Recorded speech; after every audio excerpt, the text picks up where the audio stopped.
Dewa medis terkuat. Bab 735. Xiao Chen tidak berbicara. Kisah mencibir dan berkata, dia berani memukuli orang-orang Vega kita di kuil Tuhan kita. Membunuhnya terlalu mudah baginya. Jika bukan karena belas kasihan Tuhan, jiwanya akan hancur menjadi abu saat ini. Biarkan jiwanya terbang dan tidak akan ada kesempatan untuk bangkit kembali. Betapa keterlaluannya.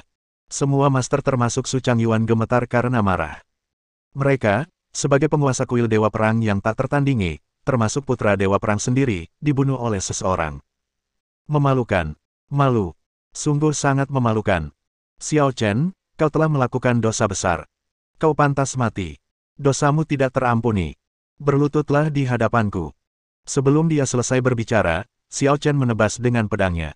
Dengan cahaya yang cemerlang, dia menembus dada lawan hanya dengan satu gerakan. Seperti yang diduga, lawannya, seorang guru besar, terbunuh di tempat. Kepalanya jatuh, dan lebih dari 1000 ki ungu purba semuanya diserap oleh Xiao Chen. Pada adegan ini, Su Changyuan membanting meja di tempat. Xiao Chen, kau terlalu sombong. Dia adalah keturunan langsungku, dan kau membunuhnya tanpa penjelasan apapun di hadapanku. Apa kau benar-benar berpikir aku tidak berani membunuhmu? Begitu dia selesai berbicara, sebuah tekanan besar turun menimpanya, langsung menuju wajah Xiao Chen. Kisah dan yang lainnya tidak dapat menahan diri untuk tidak gemetar dalam hati mereka. Kekuatan Su Changyuan yang sebesar 8.300 ki ungu purba jauh dari sesuatu yang dapat mereka tandingi dengan mudah. Namun, Xiao Chen mendengus dingin, langsung mengganggu momentumnya. Bunuh aku. Cobalah. Jika kau berani menyerangku, aku tidak akan membiarkanmu meninggalkan aula ini hari ini. Gila. Kesombongan yang nyata. Tidak ada kesempatan bagi Su Changyuan untuk menunjukkan kekuatannya. Momentum kedua belah pihak saling bertabrakan, dan dalam sekejap, Su Changyuan terlempar mundur 1 poin. Pupil matanya mengecil, dan wajah Su Changyuan langsung menjadi sangat serius. Ada ketidakpercayaan yang kuat di pupil matanya. Xiao Chen benar-benar menekannya dalam momentum. Kau tahu, bahkan jika aku terluka, akan sangat sulit bagi Xiao Chen untuk menekanku hanya dalam hal momentum. Kecuali jika kekuatan sejatinya hampir sama dengan milikku. Kekuatan Xiao Chen sebenarnya tersembunyi. Itu di luar dugaanku. Pada saat ini, Su Changyuan tidak dapat mempercayai matanya. Para master lainnya juga gemetar. Momentum antara kedua orang ini bukanlah sesuatu yang bisa mereka tahan dengan mudah. Terlalu kuat. Tanda seru. Kedua belah pihak saling berhadapan selama 1 menit penuh. Su Changyuan menarik napas dalam-dalam, mengepalkan tinjunya, dan berkata dengan sedikit enggan. Huff. Xiao Chen, kau menang. Tapi sebaiknya kau ingat ini, masalah kita belum berakhir. Huff. Ayo pergi. Setelah mengatakan ini, Su Changyuan melambaikan tangannya dan segera pergi bersama anak buahnya. Semua orang meninggalkan aula, merasa marah. Yang mulia, Anda seharusnya tidak mengampuni dia sekarang. Benar sekali. Xiao Chen, yang mengandalkan kekuatan dan bakatnya sendiri, bahkan tidak menganggapmu serius. Bukankah ini berarti dia bahkan tidak menganggap serius kuil Dewa Perang? Saat dia berbicara, Su Changyuan tiba-tiba memuntahkan seteguk darah. Embun. Seteguk darah ini membuat semua orang yang hadir menggigil ketakutan. Yang mulia, apakah Anda baik-baik saja? Yang mulia, apa kabar? Su Changyuan menghela napas panjang, menahan darahnya yang mendidih, dan berkata dengan wajah muram. Aku baik-baik saja, hanya saja luka lamaku belum sembuh, dan aku marah lagi pada bajingan Xiao Chen itu.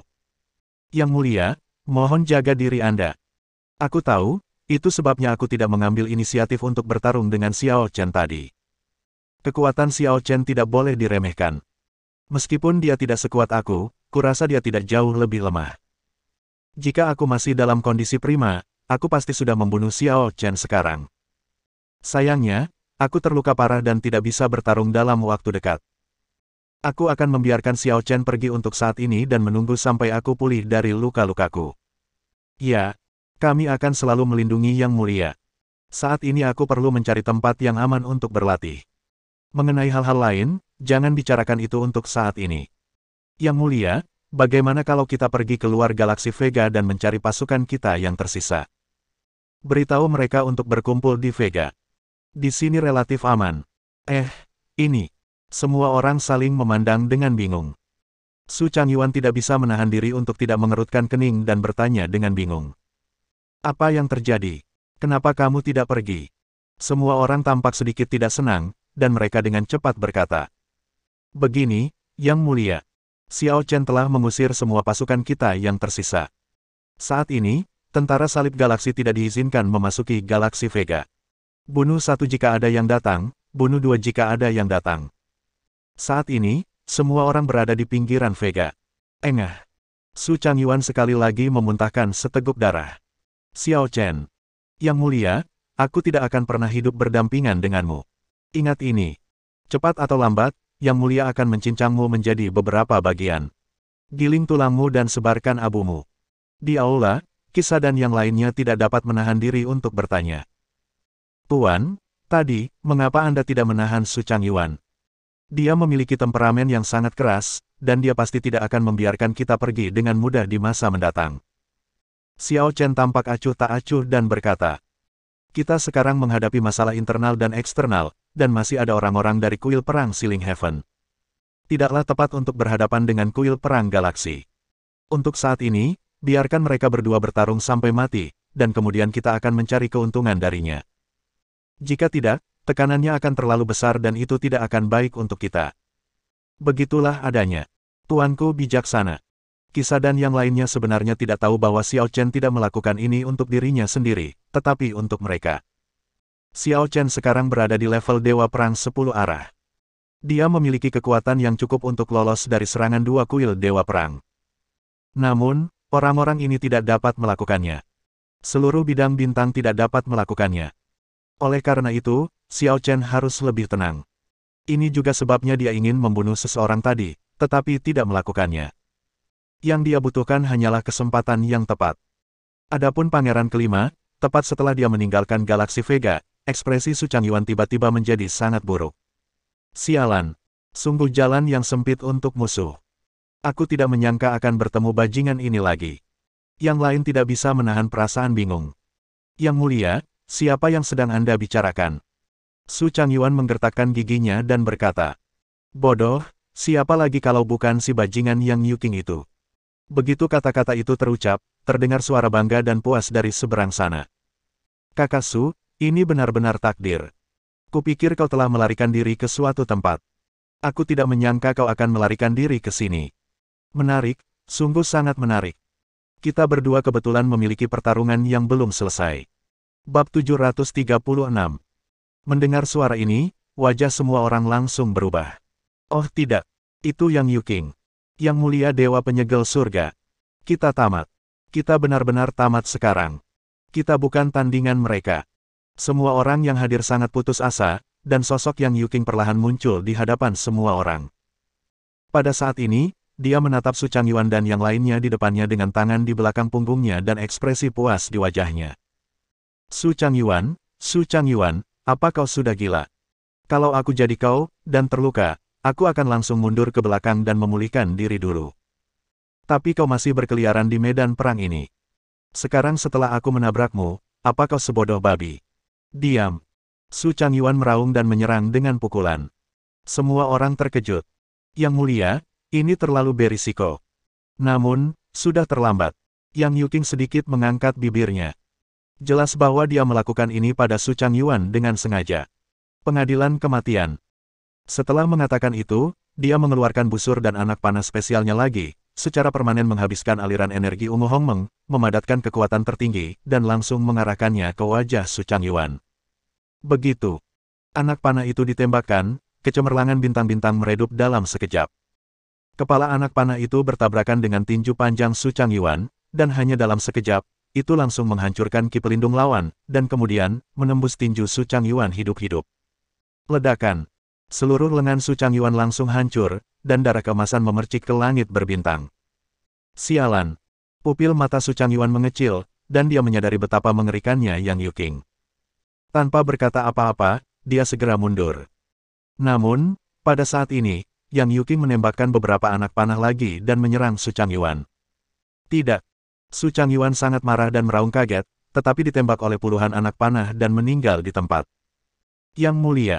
Mata semua master memerah, dan mereka ketakutan luar biasa. Namun, Tidak ada yang berani maju. Su Changyuan telah jatuh, tetapi mereka masih hidup. Mereka tidak ingin bertarung satu sama lain. Mereka tidak bisa bertarung satu sama lain. Mundur. Mundur cepat. Tanpa pertimbangan lebih lanjut, semua orang yang hadir segera mengungsi dari tempat itu. Anak buah Yang Yuking segera bergegas dan bersiap untuk menghentikan semua orang, tetapi dia tiba-tiba membuka mulutnya dan berteriak. Jangan mengejarnya. Cepat singkirkan Hong Meng Purple Ki milik Su Changyuan, kembalilah berlatih, dan tingkatkan kekuatanmu. Ini adalah cara yang benar. Kalimat ini seperti sebuah wahyu, dan semua orang yang hadir langsung bereaksi. Detik berikutnya, semua orang melangkah maju dan membagi serta melahap Hong Meng Purple Ki milik Su Changyuan. Yang Yuking tidak memiliki bakat seperti Xiao Chen, juga tidak memiliki diagram Hong Meng, yang dapat menyerap begitu banyak Hong Meng Purple Ki sekaligus. Oleh karena itu, ia harus membiarkan bawahannya, para master, membagi Hong Meng Purple Ki milik Su Changyuan bersama-sama. Jika tidak, Hong Meng Purple Ki ini semuanya akan dikonsumsi ke dalam kehampaan dan berubah menjadi energi spiritual. Pada saat yang sama, hampir pada saat yang sama, jauh di tengah kuil Dewa Perang Bima Sakti, sebuah raungan yang mengejutkan tiba-tiba datang. Anjing tua Feng Tian, aku tidak bisa hidup berdampingan denganmu. Raungan ini hampir membumbung tinggi ke langit, dan terpancar ke seluruh Bima Sakti. Semua pangeran dengan cepat tertarik, dan melihat Dewa Perang yang sangat marah, mereka tidak dapat menahan diri untuk tidak menunjukkan ekspresi bingung. Ayah, apa yang terjadi? Mengapa Anda begitu marah? Dewa Perang Galaksi, tangan terkepal. All Five terbunuh. Apa? Saudara kelima terbunuh. Ini tidak mungkin, kan? Kekuatan kakak kelima telah mencapai 8.300 Ki ungu primordial. Bagaimana dia bisa terbunuh? Siapa yang melakukannya? Di mana pembunuhannya? Dewa Perang Galaksi berkata dengan nada dingin. Itu Yang Yuking, putra ke-6 Feng Tian. Dia membunuh saudara-saudaramu di pihak Vega Galaksi. Bajingan sialan ini. Kita pernah melihat Yang Yuking sebelumnya. Dia adalah rival lama dari saudara kelima. Aku tidak menyangka dia bisa membunuh saudara kelima kali ini.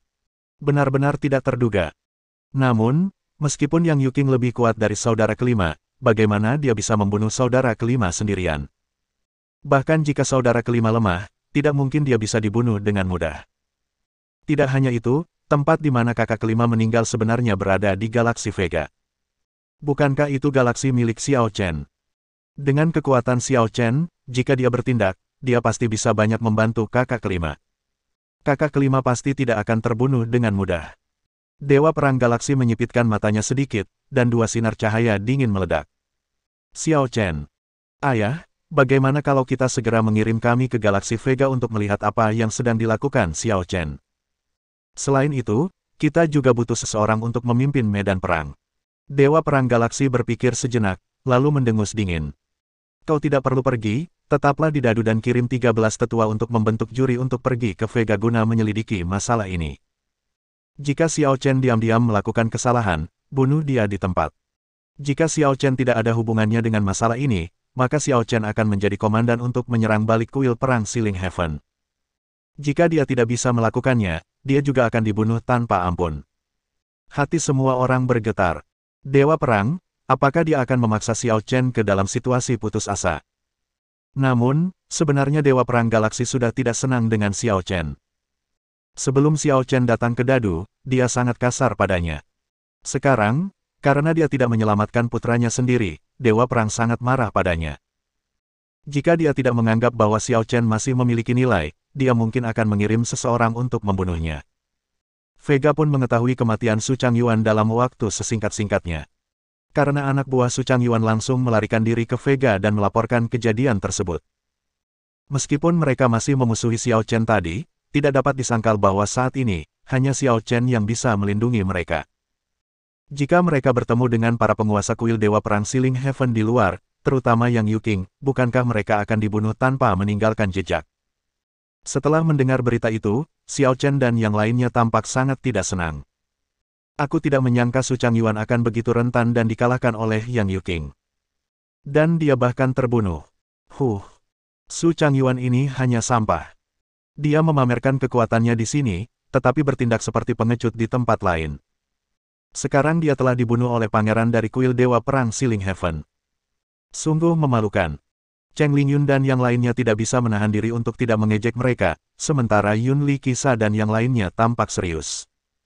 Menurutmu masalah ini terlalu sederhana? Bersambung.